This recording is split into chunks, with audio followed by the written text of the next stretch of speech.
know how people work. People want an S-Class, they want a Rolls Royce, they want a Ferrari, but they do not want to pay the price. They want to pay like the price of a Swift or maybe a Scorpio, and they want to get the Ferrari. Now that's not possible in the car world, but let me tell you, it is possible in the smartphone world. And that is what 2014 was about. 2014 was the year of budget phones. There were so many that came out. We had the Moto line, Moto E, the Moto G, the Xiaomi phones, the Redmi 1S, the 2S which came out this year, the Note 3G and 4G variants, the Mi3. We had the amazing phones by Asus Zenfone, and we had some phones by Lenovo. I mean, there were so many to name, I can't even name all of them. And today's video is going to be one of the phones that I thought best matched all of them. One of the phones that is the winner, or maybe one of the top three. I'm talking about the Micromax Eureka. This phone right here in my hand was amazing. I used it for around 5 to 6 days and I was blown away with the capability. I mean, there is a demographic for people who are still going to pay 60,000 for an iPhone or a Note 4 and the Nexus 6, which is 44. But apart from that, you know, the working man does not have the luxury of paying that much for a phone. That look at the price too. So I feel that lots of phones have come out here, and I've used quite a bit of them. I mean, right here at GizBot, and so I thought this phone deserved a special thanks. I mean, Micromax did great, and this video is going to tell you about how they did great. So hope you like the video and hope you find out why I thought this phone was amazing.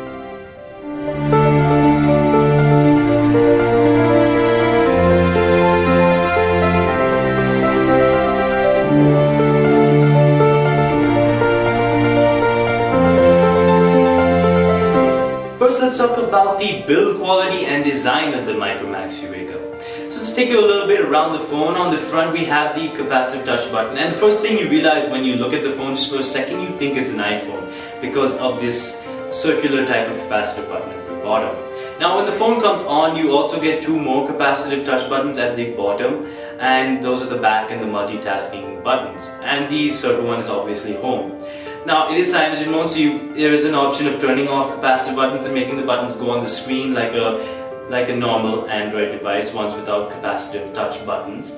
And the buttons just turn off, the backlit LED just goes back, and that makes the bezel look quite big. If the buttons aren't there, you can realize that the bezels on the phone are quite big. It is a very big phone. I felt difficult keeping it in my pocket all the time, especially when I was jogging or went to the gym. It tried to fall out many times. On the top bezel we have the microphone and the 5 megapixel camera, and the 5.5 inch screen, of course, which has a pixel density in the mid 200s. So not the best screen. I mean, people are coming out with quad HD screens and we're all over here with this, but it's a budget phone, so you can expect a quad HD screen. At the bottom we have the USB port for charging, at the top we have the audio jack, and on the right we have the power button, left volume rockers. They're placed quite nicely, even though it's really a big phone. I think they're placed, I mean, I have a big hand, so it was easy for me, but I feel that people with smaller hands will have to use this phone with two hands. Now at the back we have the matte plastic back cover, which is nice to hold. I mean, it's quite grippy, doesn't slip away. The fingerprints did get caught on it a bit, but not that much.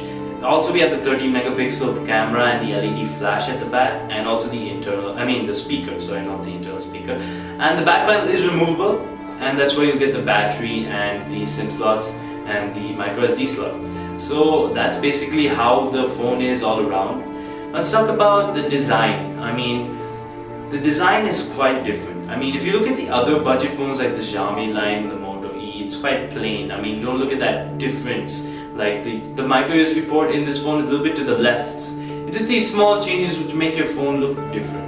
Now quality wise, you don't get that premium quality like you do when you hold a Note 4 with its metal bands, or you don't get that cheap quality when you hold a sad phone, which is just like, but the quality is kind of midlandish, which is I think what the budget phones are trying to do. So I would not give it a bad score for quality. It's quite nice. I mean, I dropped it once, but nothing happened, so that was good. Now hardware is good. I mean, build quality, design, everything is good. I feel that For the build quality and design, we are going to give the Micromax Eureka a score of 7 bots.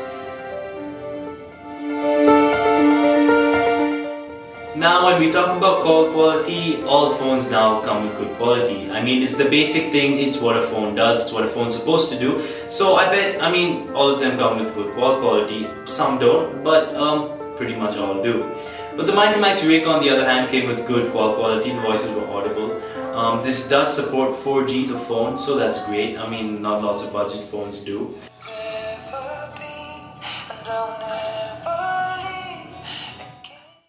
So for call quality, GizBot's gonna give the Micromax Eureka a score of 7.5. Now let's get a look into the hardware of the Micromax Eureka.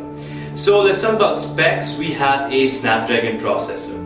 Now a lot of these budget phones come with MediaTek chipsets, and I'm very happy that the Micromax Eureka comes with a Snapdragon processor, Snapdragon 615. So you know it's gonna last longer than a MediaTek chipset.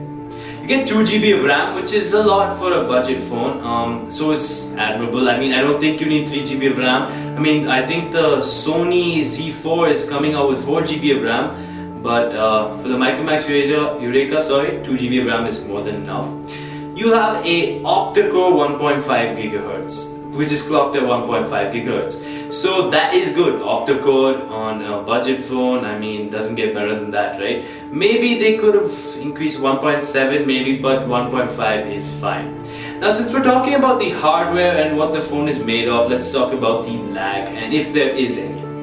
Now I used the product, I used the phone, and there was a bit of lag. I mean, you can't expect no lag from a budget phone. It was not as much as the other phones that I tested were around the same price range, but there was a little bit of lag which disappeared after some time and came back. I think it depends on the apps that you are using.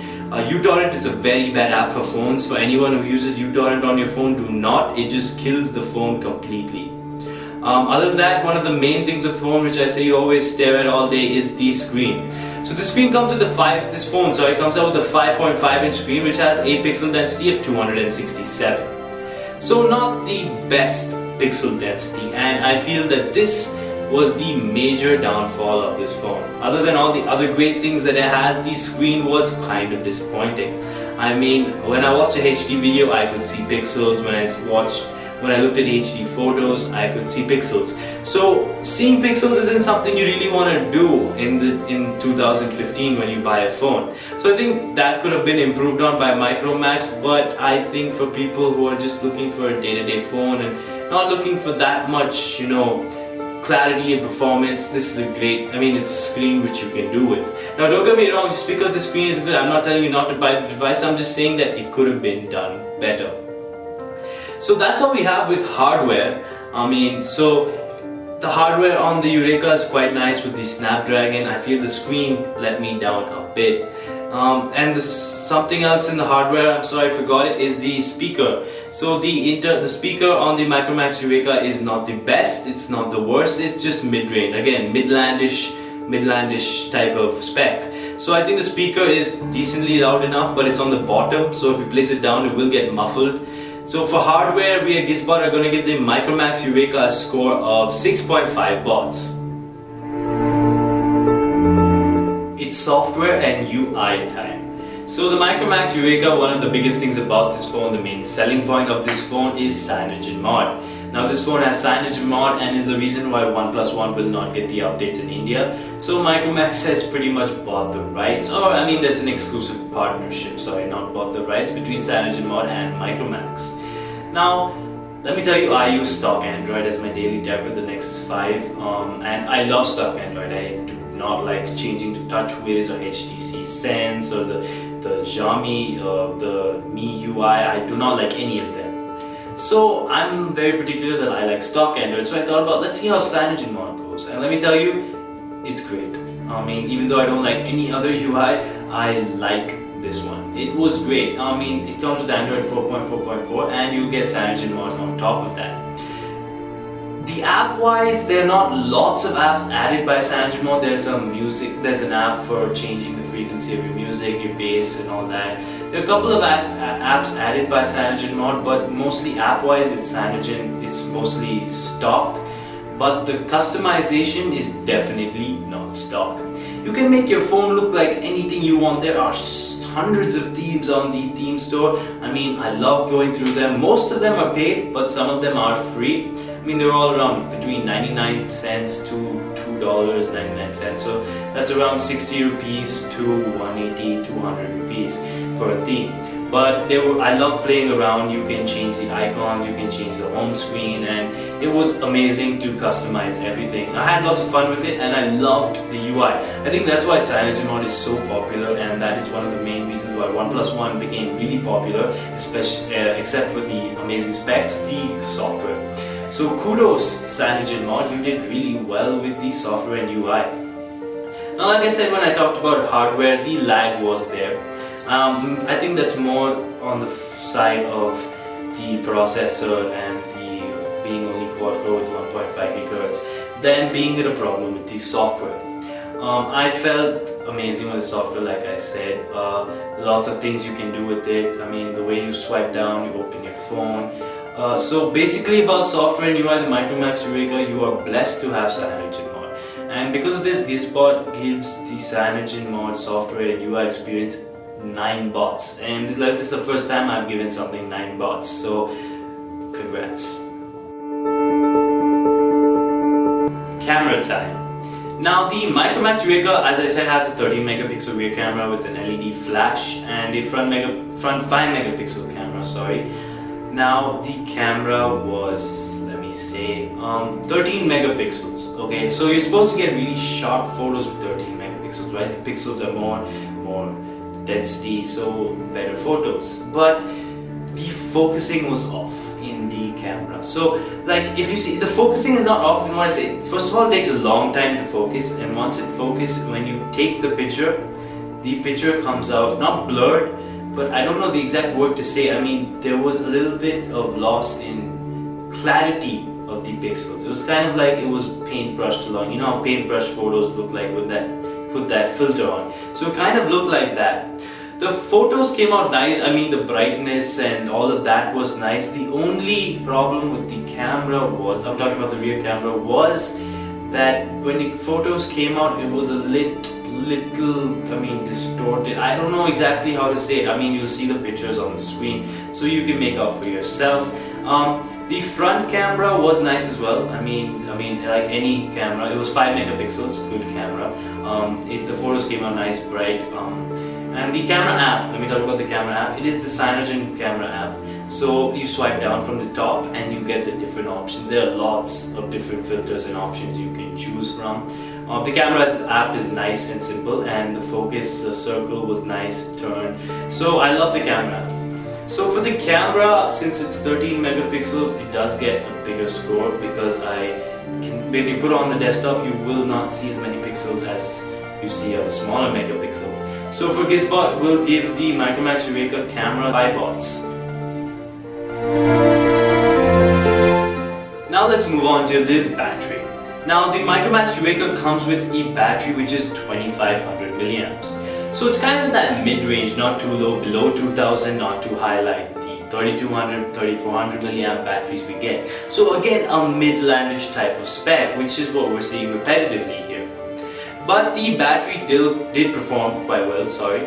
I felt that on a full charge, if I took it off from charge at 8 in the morning, it lasted me till, 10 hours, 12 hours, which is a full working day for a student like myself, college going guy. So I felt that was quite nice. The battery lasted longer than I expected it to last. You don't have fast charging, so it takes a bit time to charge, so you will expect that. While playing HD videos and games, you will expect the battery life to go down from when you're using WhatsApp and Facebook. That's expected, but I felt that it just calmed down a little bit, and it took a bit too much battery while playing games and watching videos. Now there was one weird thing that I realized when I used this phone. Okay, let me tell you. I was outside and I checked I was trying to check the time on my phone. and when I saw the time, I saw the battery percentage, it was 65%. So after 15 minutes I was getting a message, so I took it out again and it said 12% battery life. I was like, how did that happen?